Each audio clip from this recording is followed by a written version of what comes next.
நாகர்கோவில் அருகே பட்டாசு வெடித்து தீக்காயமடைந்த சிறுவன் உயிரிழந்த வழக்கில் அவரது உறவினர் மீது வழக்கு பதிவு செய்யப்பட்டுள்ளது.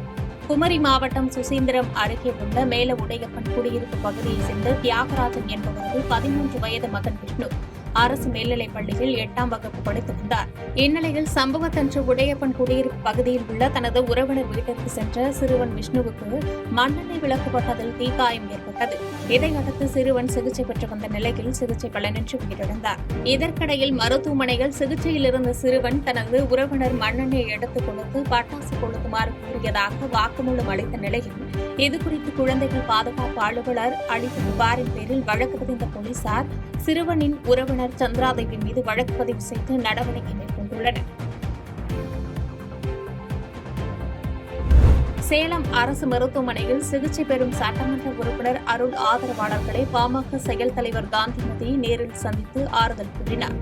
சேலம் வாழப்பாடி அருகே சட்டமன்ற உறுப்பினர் அருள் ஆதரவாளர்களுக்கும் அன்புமணி ஆதரவாளர்களுக்கும் இடையே ஏற்பட்ட மோதலில் அருள் ஆதரவாளர்கள் 9 பேர் காயமடைந்தனர். அவர்கள் சேலம் அரசு தலைமை மருத்துவமனையில் சிகிச்சை பெற்று வரும் நிலையில் அவர்களை பாமக செயல் தலைவர் காந்திமதி நேரில் சந்தித்து ஆறுதல் கூறினார். பின்னர் செய்தியாளர்களை சந்தித்த அவர், இந்த கொடூர தாக்குதல் நடத்தியவர்கள் மீது கடுமையான நடவடிக்கை எடுத்து குண்டர் சட்டத்தில் போட வேண்டும் என்று கேட்டுக் கொண்டார். மேலும் சட்டமன்ற உறுப்பினர் அருளை எதுவும் செய்ய முடியாது, அவரை நாங்கள் பார்த்துக் கொள்வோம் என்று கூறினார். தேர்தலை ஒட்டி எஸ்ஐஆர் மூலம் குழப்பம் ஏற்படுத்தவே பாஜக மற்றும் தேர்தல் ஆணையம் முயல்வதாக தமிழக காங்கிரஸ் தலைவர் செல்வ பெருந்தகை தெரிவித்தார். காஞ்சிபுரம் மாவட்டம் ஸ்ரீபெரும்புதூரில் உள்ள தனியார் திருமண மண்டபத்தில் மாவட்ட காங்கிரஸ் கமிட்டி சார்பில் வாக்குச்சாவடி முகவர்கள் கூட்டம் நடைபெற்றது. இதைத் தொடர்ந்து செய்தியாளர்களிடம் பேசிய காங்கிரஸ் மாநில தலைவர் செல்வ பெருந்தகை, தேர்தல் நெருங்குவதையொட்டி பாஜக அரசும் தேர்தல் ஆணையமும் எஸ்ஐஆரை திட்டமிட்டு செயல்படுத்தி குழப்பம் ஏற்படுத்த உள்ளதாக கூறினார். இந்த காலகட்டத்திற்கு எஸ்ஐஆர் தேவையில்லை என உச்சநீதிமன்றத்தை நாட உள்ளதாக தெரிவித்த அவர், இவ்வளவு அவசர காலத்தில் குறுகிய காலகட்டத்தில் ஏன் இந்த எஸ்ஐஆர் என கேள்வி எழுப்பினார். இந்தியாவில் எந்த கட்சிக்கும் விதிக்கப்படாத நிபந்தனைகள் தமிழக வெற்றி கழக கட்சிக்கு விதிக்கப்படுவதாக விஜய் பேசியது குறித்து எழுப்பிய கேள்விக்கு, கூட்டணி ஆட்சியில் தன்னையே ஆர்ப்பாட்டம் செய்ய அனுமதிக்கவில்லை என்றும் 20 முறைக்கு மேல் ஆர்ப்பாட்டத்தின் போது கைது செய்து காவல்துறையினர் நடவடிக்கை எடுத்துள்ளதாகவும், அதை பற்றி நான் கவலைப்படவில்லை என்றும் அரசும் காவல்துறையும் அவர்களது கடமையை செய்து வருவதாக கூறினார். எஸ்ஐஆர் என்ன செய்ய போகிறது? எஸ்ஐஆரை எதிர்த்து உச்சநீதிமன்றத்தில் வழக்கு தொடர்ந்திருக்கிறோம்.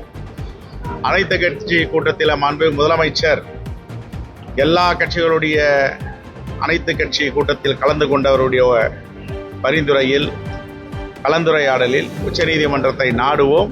இப்பொழுது எஸ்ஐஆர் தேவையில்லை. எதற்காக? இது பருவகால மழை தொடங்கிவிட்டது. நவம்பர், டிசம்பர், ஜனவரி 1 மாதம், பிப்ரவரியில் நோட்டிபிகேஷன் தேர்தல் ஆணையத்துடைய அறிவிப்பு வரும். ஆகவே இவ்வளவு நெருக்கத்தில் அவசரமாக ஏன் இந்த எஸ்ஐஆர் தேவையில்லை என்பதுதான் எல்லோருடைய கருத்து. உச்சநீதிமன்றத்தை நாடியிருக்கிறோம். மின்வேலியில் சிக்கி உயிரிழந்த இருவரின் உடல்களை கிணற்றில் வீசி சென்ற இருவர் மீது போலீசார் வழக்கு பதிவு செய்து நடவடிக்கை மேற்கொண்டுள்ளனர். விருதுநகர் மாவட்டம் சாத்தூர் அருகே வேப்பிலைப்பட்டி செங்கம்மாள் கோயில் பின்புறம் உள்ள உரை கிணற்றில் துர்நாற்றம் வீசுவதாக அப்பகுதி பொதுமக்கள் அப்பைய நாயக்கன்பட்டி போலீசாருக்கு தகவல் தெரிவித்தனர். உடனடியாக அங்கு விரைந்து வந்த போலீசார் ஜேசிபி வாகனத்தின் உதவியுடன் உரை கிணற்றில் தோண்டும் பணியில் ஈடுபட்ட போது அதிலிருந்து 2 ஆண் உடல்கள் கண்டறியப்பட்டது. இதற்கிடையில் குற்றவாளியை கைது செய்ய வேண்டும் என கூறி உயிரிழந்தவர்களின் உறவினர்கள் சாலை மறியல் செய்தனர். இந்நிலையில் சாத்தூர் அருகே திருமணத்திற்கு சென்ற இருவர் மாயமான நிலையில் அப்பகுதியில் சட்டவிரோதமாக அமைத்திருந்த மின்வேலியில் சிக்கி உயிரிழந்ததாகவும், உயிரிழந்தவர்களின் உடல்களை உரை கிணற்றில் வீசி சென்றதாகவும் விசாரணையில் தெரியவந்தது. இதைத் தொடர்ந்து விவசாய நில உரிமையாளர் மணிகண்டன் மற்றும் அவரது உறவினர் சுதாகர் ஆகிய இருவர் மீது வழக்கு பதிவு செய்து நடவடிக்கை மேற்கொண்டுள்ளனர்.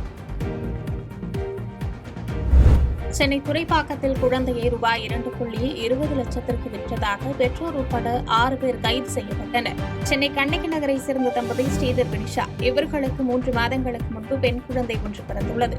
ஏற்கனவே 2 குழந்தைகள் இருப்பதால் 3வது குழந்தையை விற்க பெற்றோர் முடிவு செய்து தரகர்கள் மூலம் பிறந்த பெண் குழந்தையை திருவண்ணாமலையை சேர்ந்த 15 ஆண்டுகளாக குழந்தை இல்லாத தம்பதிக்கு ரூபாய் 2.20 லட்சத்திற்கு பேரம் பேசி அண்மையில் விற்பனை செய்துள்ளனர்.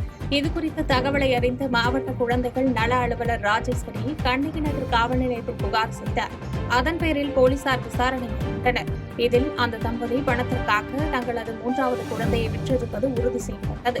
இதையடுத்து கண்ணகி நகர் போலீசார் இந்த விவகாரம் தொடர்பாக சிறார் நீதிச் சட்டம் உள்ளிட்ட பல்வேறு பிரிவுகளின் கீழ் வழக்கு பதிவு செய்தனர். இதன் தொடர்ச்சியாக குழந்தையின் தந்தை ஸ்ரீதர், தாய் வினிஷா, சரளா, சுமதி, ஸ்ரீஜா, சிவரஞ்சனி உள்ளிட்ட 6 பேரை கைது செய்தனர். இந்த வழக்கு தொடர்பாக போலீசார் மேலும் சிலரை தேடி வருகின்றனர்.